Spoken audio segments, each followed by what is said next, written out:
So the first question is, in which system the floor slab is supported directly on the columns without the presence of stiffening beams except at the periphery? Is option A vertical framing system, ribbed slab system, transfer system, flat plate system. UPPCL J 2020 में question पूछा गया है. So floor slab is supported directly on the beam without the presence of stiffening beam. So यहाँ पे correct option क्या होगा? That is option D, flat plate system.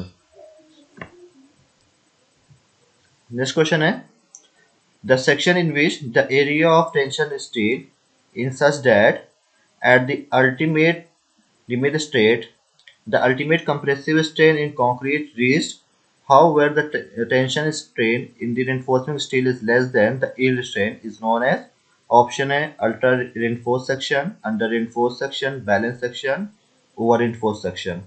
So question पूछा गया है यूपीपीसीएल जे 2020 पूछा गया है. सो यहाँ पे क्या है कि कंप्रेसिव स्ट्रेन इन कंक्रीट है रीच कर जा रही है अल्टीमेट पर. सो यहाँ पे जो करेक्ट ऑप्शन क्या होगा? That is option D, over enforce section. Next question है, shear reinforce is required to prevent the propagation of option A dual crack, flexural crack, splitting crack, diagonal cracks. UPPCL J 2020.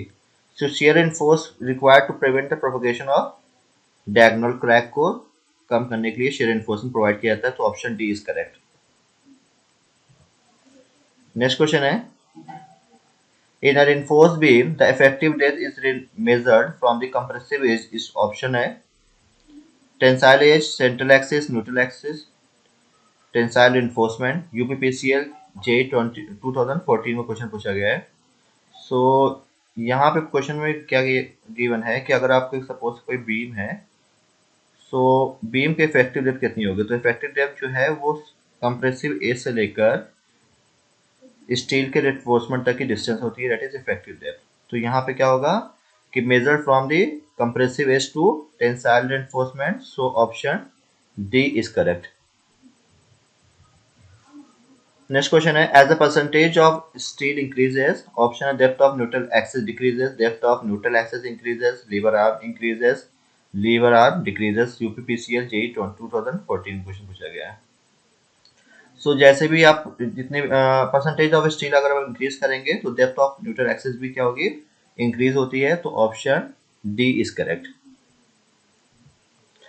Next question है, the modulus of elasticity of the concrete given by, option है 5700 under root FCK, 5800 under root FCK, 5600 under root FCK, 6000 under root FCK. UPPCL J 2014 में question पूछा गया. So modulus elasticity of the concrete that is equal to होता है EC is equal to 5700 under root एफसीके.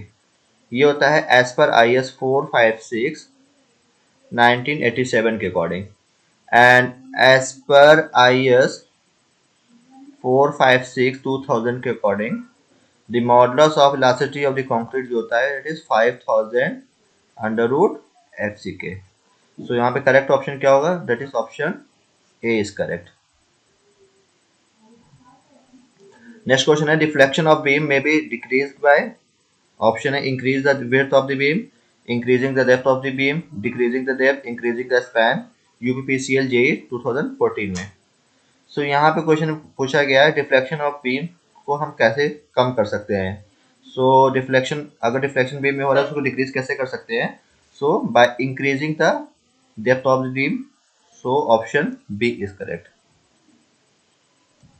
Next question है, the surveying in which the curvature of earth is neglected and the earth surface is considered as a flat is known as, option है geometric survey, aerial survey, plane survey, geological survey. UPPCL J 2014 में question पूछा गया है.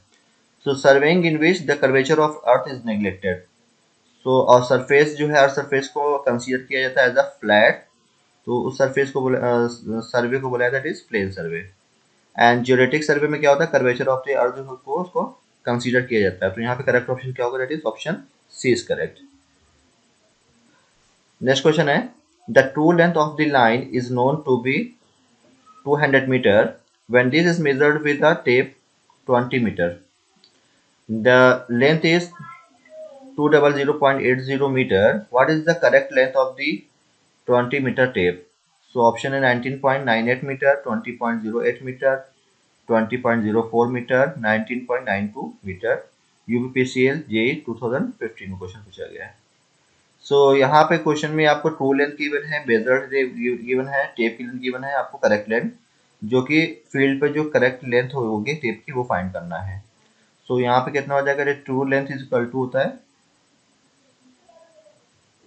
That is L dash upon L into measured length. So true length कितने given है, that 200. L dash आपको find करना है, ये 20 हो गया. अब मेजर्ड लेंथ कितनी है 200.80 मीटर. तो L डैश कितनी आ जाएगी, that is 19.92 meter. So option D is correct. Next question है, as per Indian standard how many numbers of links will be there in a 30 meter chain. So option है 66, 33, 150, 100. UPPCL J 2014. So for 30 meters chain के लिए जो number of links होते हैं वो 150 होते हैं एंड 20 मीटर के लिए 100 होता है. तो यहाँ पे correct option option C is correct.